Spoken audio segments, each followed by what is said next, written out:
15 billion miles from the nearest source of heat, a frail skeleton of aluminum, titanium, and gold sails through a medium that defies human intuition. The temperature outside its main parabolic dish sits at roughly 3 degrees above absolute zero.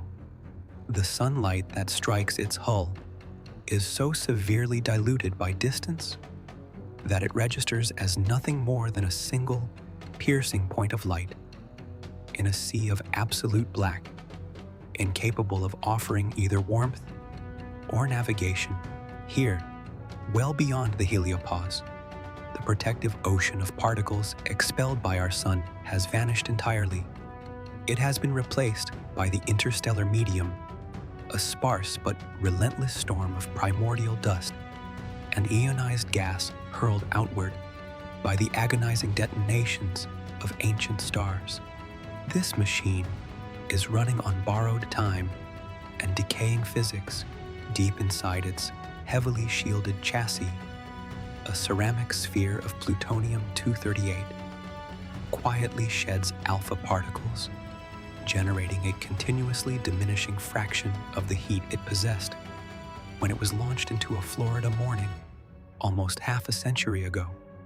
Every single year, the probe loses roughly 4 watts of electrical power. In response to this irreversible starvation, the survival heaters have been systematically shut down. The remaining scientific instruments are slowly freezing.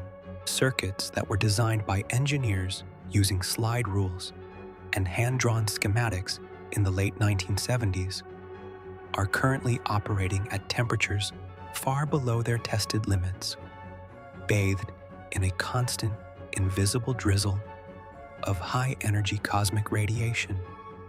The data it sends back to the sprawling radio antennas on Earth does not arrive instantly, nor does it arrive cleanly. It is encoded in faint radio whispers that must cross the colossal, empty expanse of the outer solar system, traveling at the absolute physical speed limit of the universe, even moving at 186,000 miles per second. The telemetry takes nearly a full day just to reach a listening station in the California desert. The signal that finally washes over the receiver is less than a billionth of a watt. By the time that fragile string of ones and zeros is caught and deciphered, the machine itself is already almost 1 million miles further into the uncharted dark. For decades, our models suggested that the edge of our solar system would be a quiet, uneventful transition. We calculated that the solar wind would simply fade into the interstellar medium in a gentle, mathematically predictable gradient.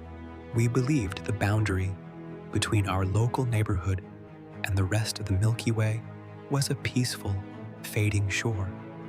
But the telemetry surviving that 22-hour journey has begun to paint a profoundly hostile picture. The aging sensors, fighting through the bitter cold, are not registering a gentle fade into nothingness.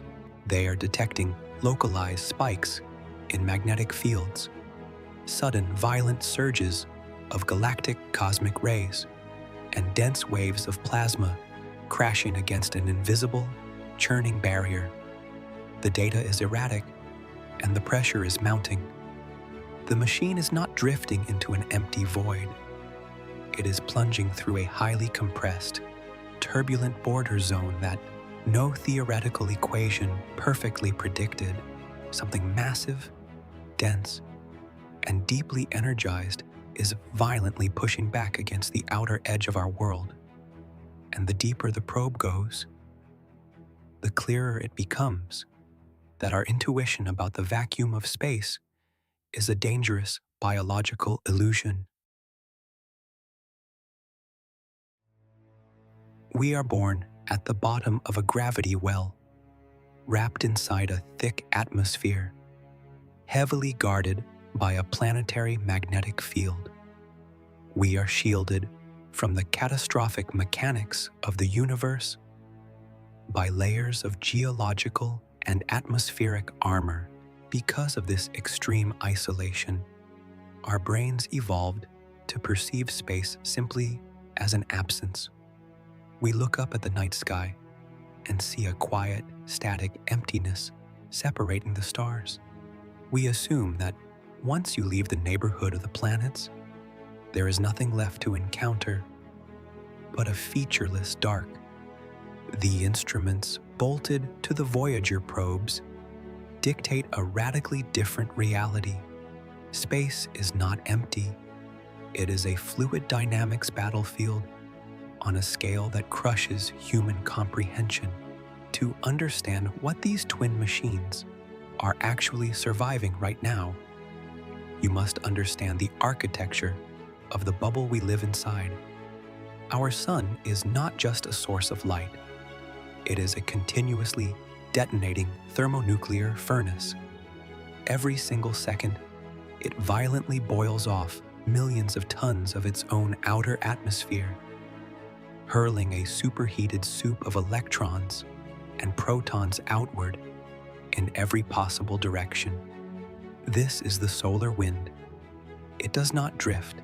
It blasts past the Earth at over 1 million miles per hour. It floods past Mars, sweeps through the asteroid belt, and engulfs the gas giants. But the mathematics of expansion dictate a merciless geometry. As this solar wind rushes outward, it must stretch to fill an exponentially growing volume of space. The further it travels, the thinner it gets, and the weaker its outward pressure becomes.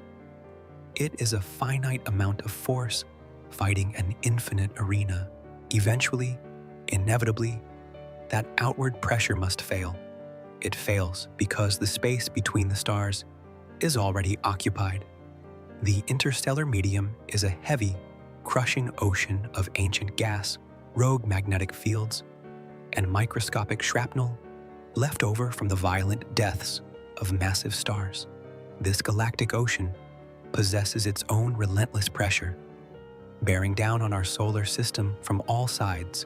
Where the fading breath of our sun finally collides with the crushing weight of the galaxy, the universe builds a wall. The engineers who built the Voyager probes in the 1970s designed them to find this wall, an invisible boundary known as the heliopause. But finding it required capturing the invisible. On board the spacecraft is an instrument called the plasma spectrometer. It does not take photographs. It is a physical trap, an assembly of Faraday cups designed to literally catch the wind. Inside these cups are highly conductive metallic grids. When the supersonic particles of the solar wind smash into these grids, they generate an electrical current. By measuring the microscopic fluctuations in that current, scientists back on Earth could determine the speed, the heat, and the density of the plasma screaming past the hull. The logic was brutal and straightforward. As long as the cups registered a fast, hot, outward-moving current of particles, the probe was still inside the sun's domain. If that current suddenly dropped to zero, it meant the solar wind had been violently halted. It would mean the probe had pierced the bubble. In the year 1980, shortly after a gravity assist maneuver at Saturn, the primary plasma instrument on Voyager 1 catastrophically failed. Its circuits degraded, leaving the probe functionally blind to the solar wind for the rest of its journey. For over 3 decades, the fastest machine humanity had ever built flew blindly into the dark, relying purely on secondary sensors, listening to the background noise of cosmic rays and magnetic fields to guess its location in the void. Voyager 2, however, kept its plasma cups functioning, and in 2018, at an incomprehensible distance of 11 billion miles from Earth, those cups registered a sudden, violently abrupt physical event. The supersonic wind of the sun did not gracefully fade away. It crashed. The data transmitted back to the deep space network showed the plasma from our sun slamming into the denser, colder interstellar medium and stacking up upon itself.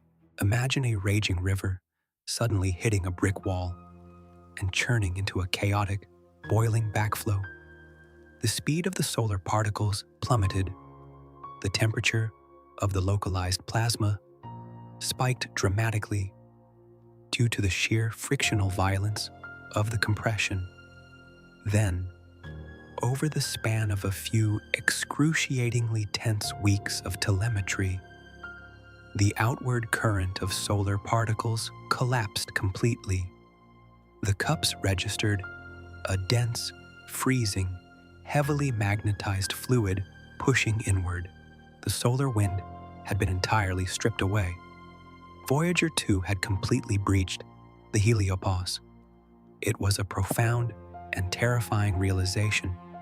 For the entire history of human existence, every breath we have ever taken, every empire we have ever built, and every star we have ever named has existed entirely inside this localized, pressurized submarine traversing a hostile galactic ocean. And now, for the first time, a physical piece of our civilization had stepped outside the hull. If you seek the truth in the dark, if you want to understand the violent, indifferent architecture of the cosmos we are trapped within, subscribe and join us on this journey. We are only at the shoreline, because stepping outside the bubble did not bring the quiet drift the models promised. Out in the pure, interstellar medium, unshielded by the sun, the radiation environment became intensely lethal. The probes began recording a barrage of galactic cosmic rays. Atomic nuclei accelerated to near the speed of light by distant supernovae, striking the spacecraft with a frequency that threatened to blind their surviving circuitry. The external pressure of the galaxy was forcing its way into the sensors, and the structure of that dark ocean began to reveal anomalies that no one on Earth was prepared for. Stretching outward from the central bus of the spacecraft are two thin beryllium copper antennas, forming a wide, rigid shape against the dark. They are each 10 meters long. They are not designed to capture images or map the stars. They are the primary sensors of the plasma wave subsystem, and their singular purpose is to feel the vibration of the void. To catch the data recorded by these fragile metal filaments, humanity relies on the Deep Space Network, an array of massive parabolic radio telescopes anchored to the Earth's crust in California, Spain, and Australia. The specific dish required to hear the probe is 70 meters across, an architecture of steel and aluminum, roughly the size of a professional soccer field. But sheer physical size is insufficient. The signal returning from the interstellar medium is infinitesimally weak. If the energy from a standard digital wristwatch battery were converted into a radio broadcast, it would be tens of billions of times louder than the signal washing over our receivers. To prevent the latent thermal radiation of the Earth itself from completely drowning out this transmission, the listening amplifiers at the core of these massive dishes must be physically bathed in liquid helium. We must drop their operating temperature to within a few degrees of absolute zero. Humanity has to freeze its own machinery just to hear the probe speak. And the probe does not stream this data live.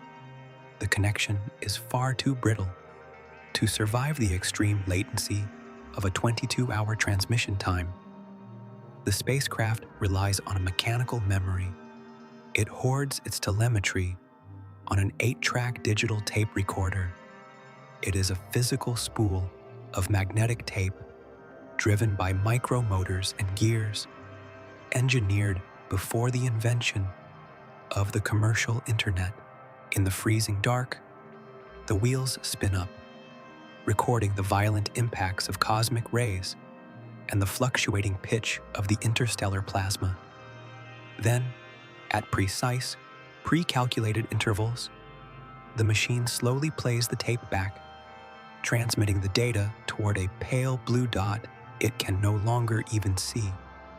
The data recovered from those ancient magnetic tapes over the last decade has completely dismantled our understanding of the space between the stars. Occasionally, massive solar flares, coronal mass ejections, explode from our sun, sending shock waves of plasma surging outward. These ejections take an entire year just to travel to the edge of the heliosphere. When these solar tsunamis finally slam into the interstellar medium, they cause the local plasma to violently oscillate. The surrounding matter rings like a struck bell. The beryllium antennas feel this ringing, and they record the pitch. The underlying physics of this phenomenon offer no room for debate. The pitch of the ringing is directly tied to the density of the matter. The higher the frequency of the wave, the closer the electrons are packed together. Our standard models dictated that as you move further away from a star, the surrounding medium should become thinner, more diffuse, and calmer. But the data returned a terrifying reality. The pitch was rising. Inside the heliosphere, the electron density was incredibly low the moment the probe crossed into interstellar space. That density jumped by a factor of 40, and as the machine pushes deeper into the unknown, year after agonizing year, the density continues to climb. It is a profoundly unsettling reality. Imagine walking out of a crowded, noisy room into what you believe is an empty, quiet street. But with every single step you take away from the door, the air itself grows heavier, thicker, and harder to push through. The void is not empty. It is saturated, heavy, and it is actively pushing back.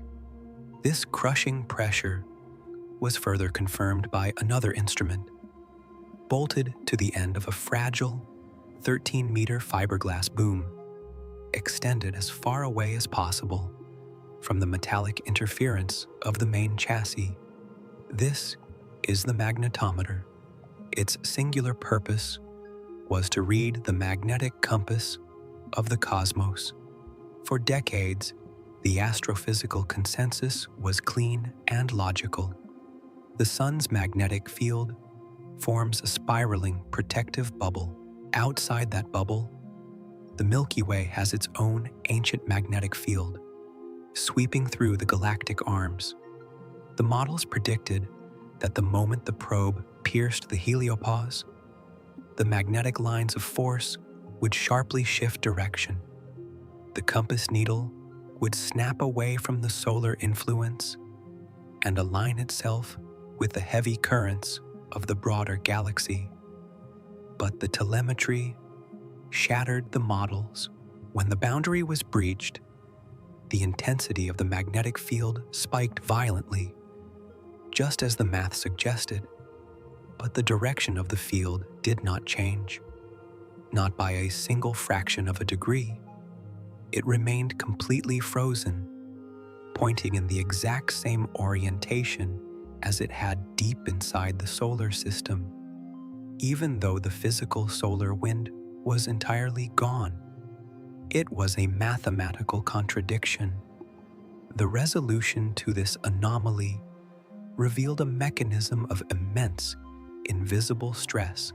The magnetic field of the galaxy is not cleanly flowing past our solar system like a gentle breeze. It is colliding with it.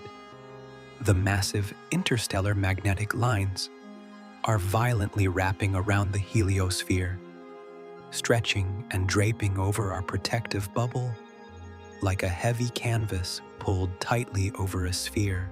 The pressures are locked in a stagnant, crushing tension. The machine has not entered a free, flowing interstellar current. It has waded into a high-pressure compression zone where the ancient magnetic weight of the Milky Way is piling up against the fragile perimeter of our home. To grasp the true scale of this isolation, we must discard the comforting, deeply flawed maps of the solar system printed in textbooks. Those diagrams show neatly organized rings of planets ending abruptly at Pluto, suggesting a clean cliff where the solar system ends and deep space begins. The reality is an abyss of a much grander, much darker architecture. If we compress the vast distance between the Earth and the Sun into the length of a single inch, the Voyager probes are currently standing roughly 13 feet away from us in the cold.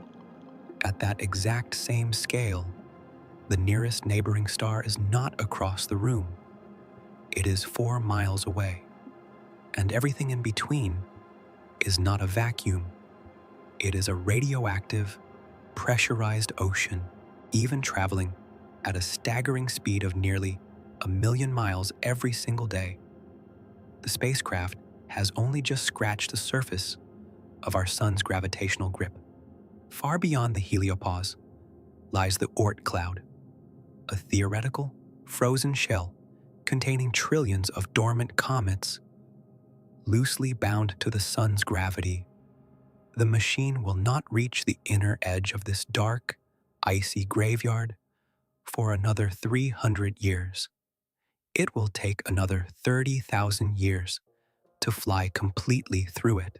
We have traveled for half a century. We have outlived the brilliant minds who drafted the blueprints. We have pierced the physical boundary of the solar wind. And yet, gravitationally, we have barely left the front porch. And out here, in the crushing density of the local interstellar cloud, the very laws of physics that brought us this far are beginning to fracture. To understand the exact point where our terrestrial physics begins to fracture, we must examine the terrifying paradox of temperature in the deep void. The telemetry returning from the extreme edge of the solar system contains a thermodynamic contradiction that defies human sensory intuition.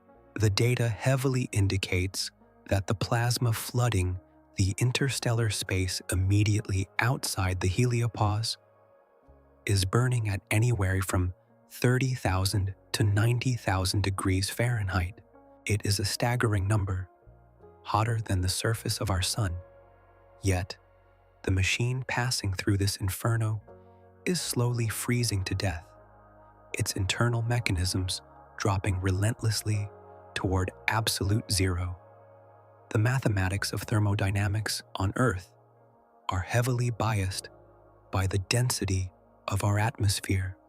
When we calculate heat, we are measuring the violent, microscopic friction of atoms constantly colliding with one another. A high temperature simply means the atoms are moving with immense kinetic velocity. But the equations that govern the transfer of that heat require a critical volume of matter. They demand contact. Out in the true interstellar medium, the temperature is technically astronomical because the individual protons and electrons are traveling at velocities that would vaporize steel. But the density of the vacuum is so infinitesimally low that a spacecraft could travel for hundreds of miles without a single superheated particle striking its hull. The mathematics reveal a merciless truth. Heat in the void is an illusion of speed without substance. A single particle striking the aluminum frame at 1,000,000 miles an hour carries massive thermal energy, but it is completely isolated. The probe radiates its own internal warmth away into the absolute black infinitely faster than the sparse boiling ocean of the galaxy can transfer heat back into it. The machine is actively freezing while completely submerged in a mathematical fire. This is merely the first layer of the theoretical breakdown. The true crisis of physics lies in the mechanics of the barrier itself. When astrophysicists attempt to model the collision between the solar wind and the interstellar medium, they are forced to use the equations of fluid dynamics. These are the exact same mathematical laws used to calculate the flow of deep ocean currents, the aerodynamic drag over an aircraft wing, and the catastrophic pressure of a hurricane. The foundation of all these equations relies on a principle called viscosity. It assumes that when a fluid is pushed, the molecules within it will continuously crash into their neighbors, transferring the force outward in a predictable, cascading wave of physical collisions. The environment the spacecraft is currently surviving has completely dismantled that foundational assumption. The boundary of our solar system is formed by what astrophysicists call a collisionless shock. The density of the matter is so hauntingly sparse that the atoms comprising the outward-pushing solar wind and the atoms comprising the inward-crushing interstellar medium almost never physically touch each other. They interpenetrate like phantoms. The distance between the individual particles is too vast for physical friction to exist. By the rigid laws of standard fluid mechanics, the wall should not be there. The two immense oceans of gas should simply ghost through one another in total silence, failing to generate any pressure, any shock wave, or any boundary. And yet, the wall is violently, undeniably real. The telemetry proves that the matter is stacking up, boiling, and compressing. The paradox is resolved by a mechanism so mathematically complex that our most advanced supercomputers struggle to simulate its geometry. The particles are not colliding with each other. They are colliding with the invisible geometry of the magnetic fields. Every single proton and electron carries a microscopic electrical charge.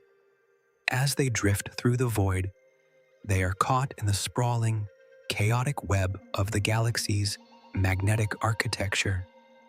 When the solar wind hits the interstellar medium, the particles do not physically strike one another. Instead, their respective magnetic fields fiercely repel each other across vast distances. The fluid dynamics are entirely governed by invisible electromagnetic phantoms. Attempting to calculate the chaotic turbulence of a collisionless plasma requires tracking the individual magnetic influence of trillions of isolated particles over billions of miles. The equations become a tangled, unsolvable knot. The models break down. The theoretical certainty dissolves into chaos. As the machine pushes deeper into this chaotic medium, it is uncovering a secondary, invisible structure that our models completely failed to anticipate. Just beyond the heliopause, the data implies the existence of a massive, dense accumulation of matter, known as the hydrogen wall. It is a colossal buildup of neutral hydrogen atoms, native to the deep galaxy, slowly crashing against the outer hull of the solar system. Because these atoms carry no electrical charge, they are completely immune to the magnetic shielding of our sun. They ignore the magnetic fields entirely. They drift silently through the turbulent shock wave, pouring straight into the outer edges of the solar system like a slow, heavy fog infiltrating a sealed room.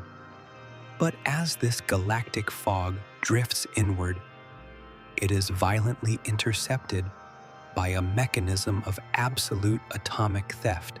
The solar wind rushing outward is packed with fast, heavily energized protons.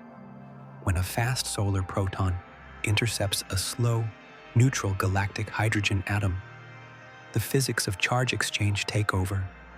In a fraction of a millisecond, the incredibly fast proton violently strips the electron away from the slow galactic atom. The mathematical consequence of this invisible theft is profound. The fast solar proton, having stolen an electron, suddenly becomes electrically neutral. Because it is now neutral, it instantly breaks free from the sun's magnetic grip. It becomes a ghost particle, retaining all of its violent outward speed, but suddenly invisible to the magnetic fields, shooting out into the deep galaxy like a silent bullet. Meanwhile, the original slow galactic atom, having been stripped of its electron, suddenly becomes electrically charged. It is instantly captured by the brutal magnetic sweep of the solar wind, accelerating wildly and adding to the boiling chaos of the boundary. This continuous, invisible crossfire of atomic theft creates an environment of extreme radiation and highly erratic pressure that completely defies the clean, elegant boundaries we drew on our chalkboards. The spacecraft is not sailing through an empty void. It is navigating a massive, violent atomic sorting machine, and this environment is actively weaponized against the survival of the machine. By piercing the heliopause, the probe stripped away the final layer of our star's protective armor. It is now exposed to the raw, unfiltered barrage of galactic cosmic rays. These are not rays of light. They are heavy atomic nuclei, carbon, oxygen, iron, stripped bare of their electrons and accelerated by the agonizing collapse of distant supermassive stars to fractions of a percent below the speed of light. Inside the solar system, the outward pressure of the solar wind successfully deflects the vast majority of these lethal atomic bullets. But out here, in the pure interstellar dark, there is no deflection. The cosmic rays strike the fragile aluminum chassis with devastating kinetic force. When a particle, traveling at nearly the speed of light, impacts the solid matter of the spacecraft's computer core, the violent deceleration creates a secondary shower of subatomic shrapnel. This microscopic shrapnel rips through the delicate silicon architecture of the memory banks, capable of instantly flipping a digital 0 to a 1. To survive this invisible siege, the flight computers must constantly audit their own logic, endlessly checking and rechecking their foundational code against multiple redundant backups, frantically correcting the catastrophic errors injected by the galaxy before a single corrupted line of code can command the machine to permanently shut down its transmitters. The tension is relentless. The probe is operating in an environment specifically designed to unmake it.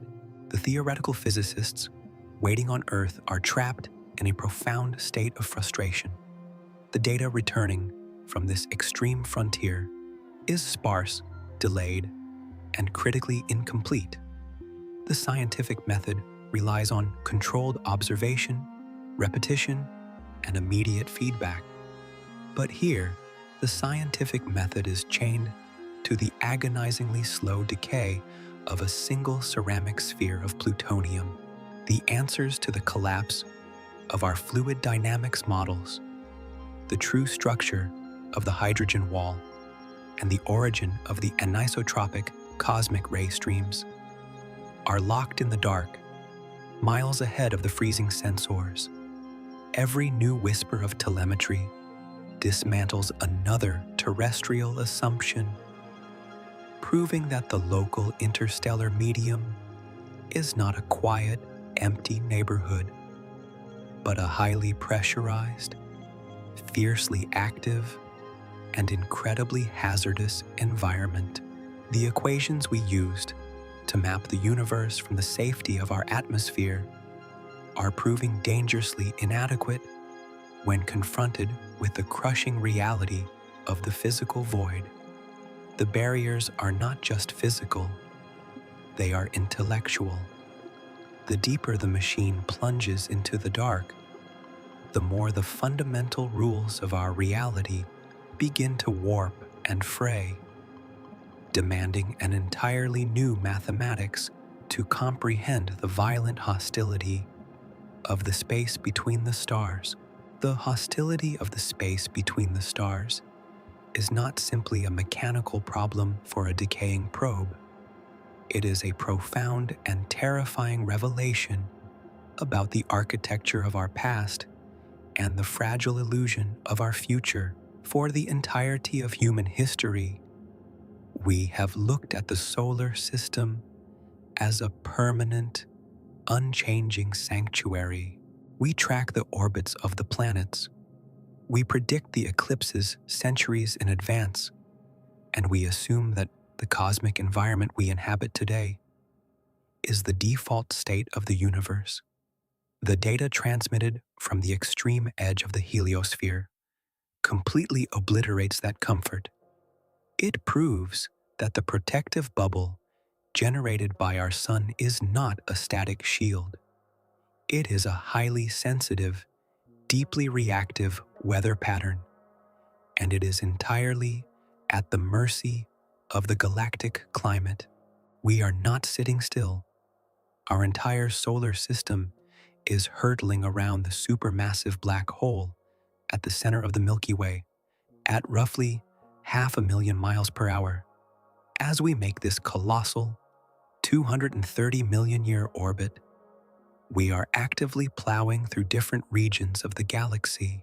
The Voyager telemetry, the sudden spikes in plasma density, the crushing magnetic pressure, the chaotic buildup of the hydrogen wall, confirms that we are navigating through a shifting, uneven ocean of interstellar matter. This means the size and strength of our protective heliosphere are intimately tied to the density of the space we happen to be flying through. We are currently traversing a region of the galaxy known as the local interstellar cloud, a relatively sparse fog of ancient gas. But astrophysicists now understand that this fog is merely a temporary clearing. Millions of years ago, a cluster of massive stars in our cosmic neighborhood reached the end of their life cycles and violently detonated as supernovae. These cataclysmic explosions acted like a localized hurricane, blowing away the dense interstellar medium and carving out a massive, low-density cavity in the Orion arm of the galaxy. Humanity evolved inside this quiet, hollowed-out clearing. The entirety of biological evolution on Earth, the slow crawl from the oceans to the continents, the rise of conscious thought, and the birth of modern civilization all occurred during an era of unusually calm, deeply anomalous cosmic weather. Because the interstellar medium surrounding us has been unnaturally thin, the solar wind has been able to push outward unimpeded. inflating our heliosphere into a massive, robust barrier millions of miles thick. We have lived our entire existence inside a temporary, pressurized fortress, but the rising density recorded by the probes confirms that the clearing is coming to an end. We are drifting toward the edge of the bubble. When the solar system eventually sails out of this hollowed cavity and plunges into a deeply compressed, high-density interstellar cloud, the physics of our reality will drastically shift. The crushing weight of the galactic ocean will overpower the outward breath of the sun. The collisionless shockwave that Voyager encountered at 11 billion miles away will be forced violently inward. The heliopause will collapse. If the interstellar medium is heavy enough, the wall could be pushed past the orbits of Neptune, past Jupiter, and potentially all the way down to the orbit of Earth. This is not a theoretical abstraction. The geological record of our own planet holds the terrifying scars of this exact mechanism deep at the bottom of the Pacific Ocean, locked within ancient layers of tectonic crust. Scientists have discovered deposits of a specific radioactive isotope known as iron-60. This isotope does not occur naturally on Earth. It is forged exclusively in the agonizing thermonuclear death of massive stars. Its presence at the bottom of our oceans is a physical receipt of a cosmic breach. It means that roughly 2 million years ago, the solar system drifted through an interstellar cloud, so violently dense that the heliosphere was completely crushed. The protective barrier of our star failed, and the raw, radioactive ash of a dead star rained directly down into the Earth's atmosphere, sinking into the oceans and burying itself in the bedrock. We are not protected by a permanent wall. We are protected by a temporary equilibrium. The probes have revealed that our survival is entirely contingent on the blind luck of our galactic geography. The universe is not a static backdrop waiting to be explored. It is a heavy, shifting, and deeply lethal environment that can simply compress our sanctuary out of existence. This realization fundamentally dismantles the romantic, deeply ingrained human dream of interstellar colonization. We have spent decades writing stories about leaving the solar system, imagining sleek, shining ships effortlessly gliding across the black void toward neighboring stars. The telemetry from the boundary replaces that fantasy with a brutal thermodynamic and kinetic reality.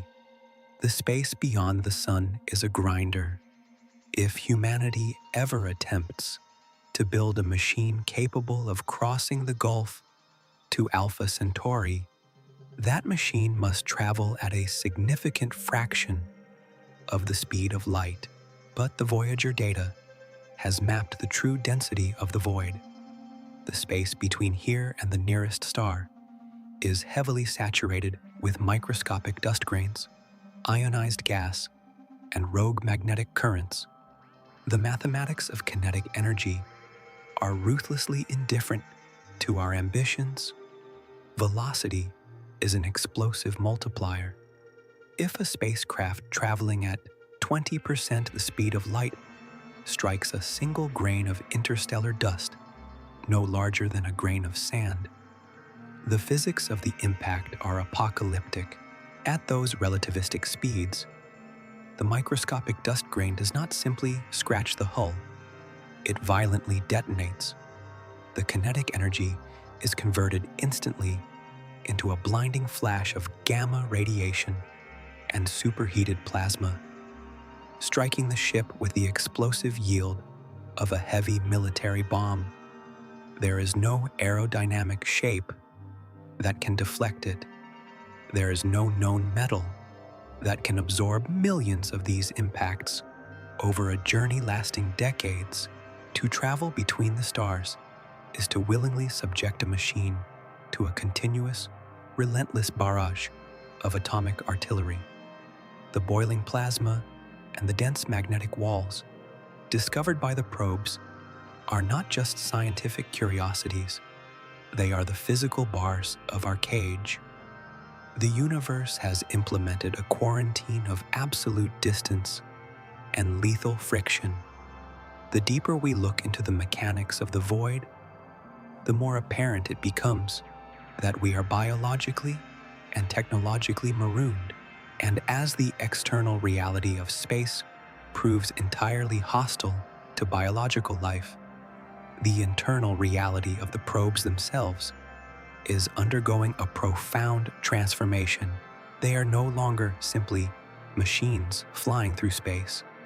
They are crossing a threshold of time that human minds are entirely ill-equipped to comprehend.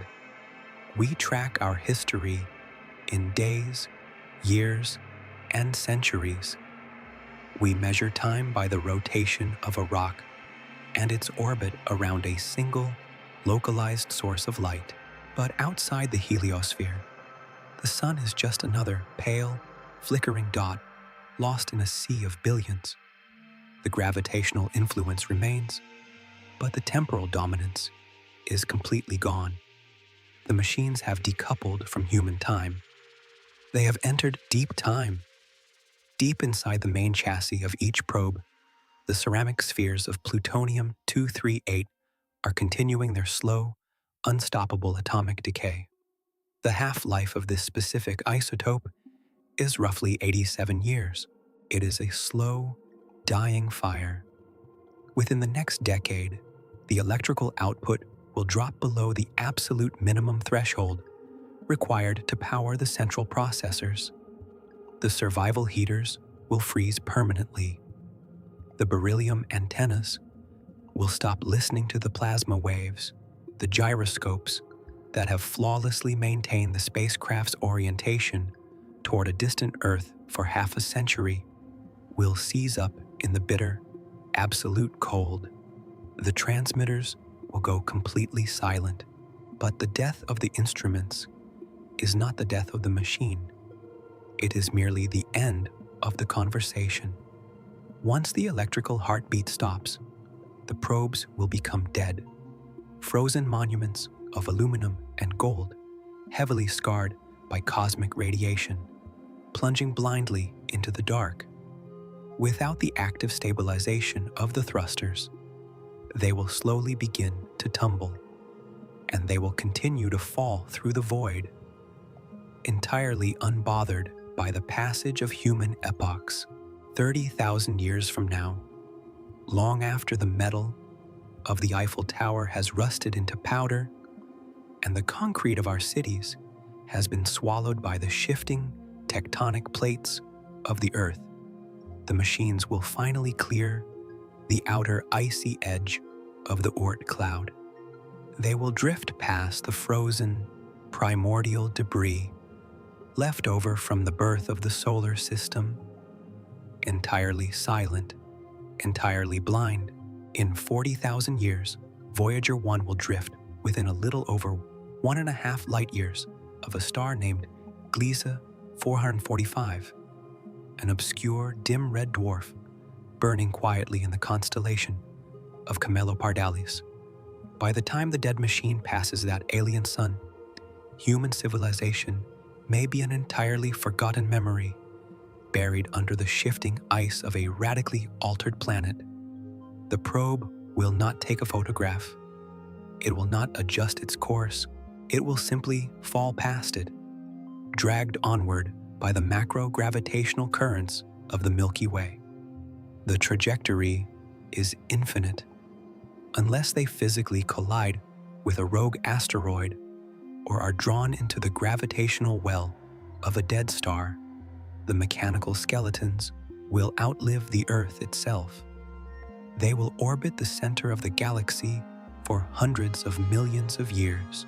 When our sun eventually exhausts its hydrogen fuel, swells into a bloated red giant, and incinerates the inner planets, boiling away the oceans and turning the Earth into a scorched, sterile cinder, the Voyager probes will still be out there in the dark.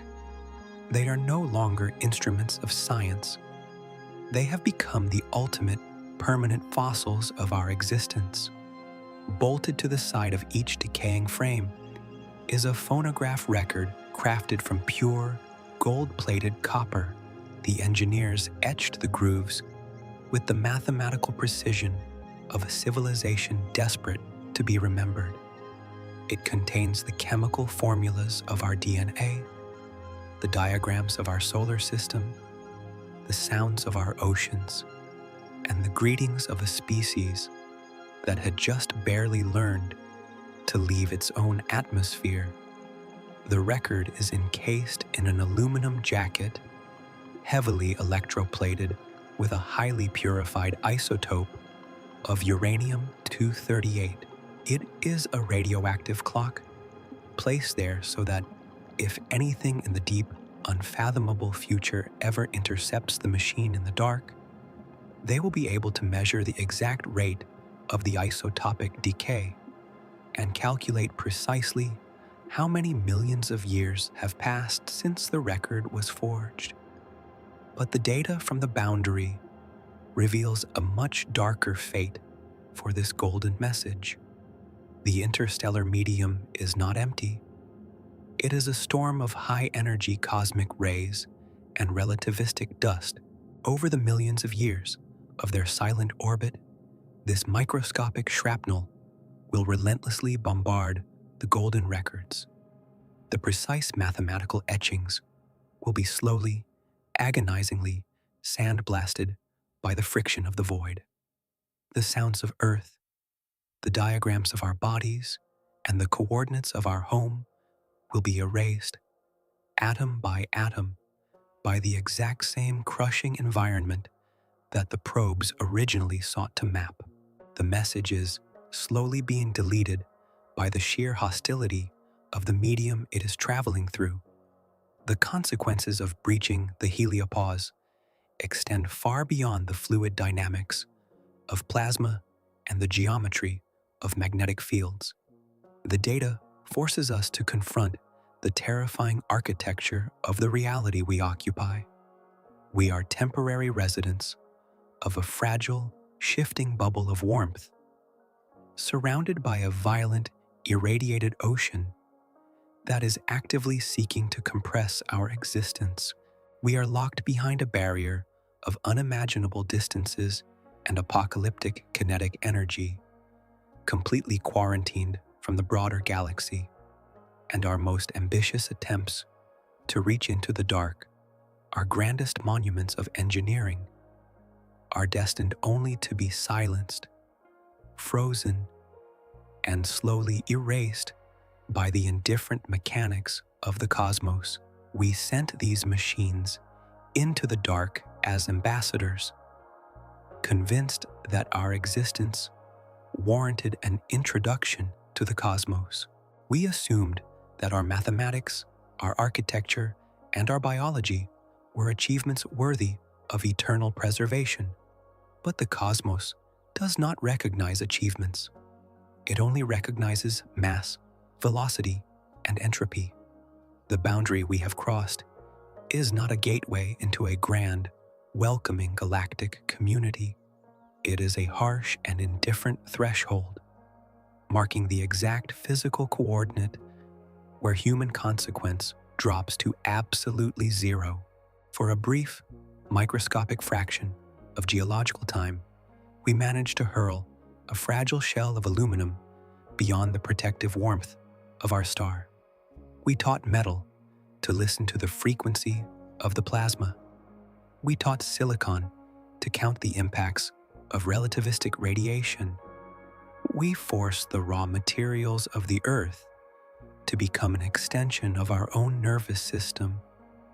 But the universe is relentlessly patient. It is actively taking these materials back. The absolute cold is claiming the copper circuits. The cosmic rays are systematically overwriting the memory banks with static. The immense, crushing weight of the interstellar ocean is erasing the very evidence that we ever possessed the intelligence to reach it. Every war ever fought, every ideology ever constructed, every tragedy and triumph of human history has occurred entirely inside a tiny, temporary bubble of fading solar wind. We have spent millennia looking up at the night sky, assigning it meaning, drawing artificial constellations, and believing that the infinite dark was a theater built specifically for our progression. The telemetry from the boundary offers a much colder, much heavier truth. The universe is not a theater. It is an abyss of thermodynamics, radiation, and kinetic violence.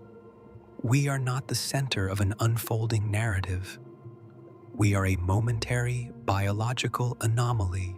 We are a brief, fragile spark of consciousness that happened to ignite inside a localized, entirely temporary pocket of quiet cosmic weather. And the weather is already changing. The probes have proven that the equilibrium is failing. The clearing is ending. Eventually, the heavy ancient currents of the Milky Way will overpower the fading breath of our star. The heliosphere will collapse beneath the density of the hydrogen wall. The collisionless shockwave will be forced inward, and the raw, unshielded mechanics of the dark will wash over the ashes of our inner solar system as if nothing had ever existed here at all. There is no grand design waiting to catch us. There's no cosmic safety net.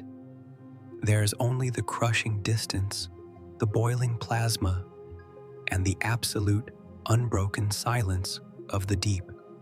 15 billion miles away, the power drops by another fraction of a watt.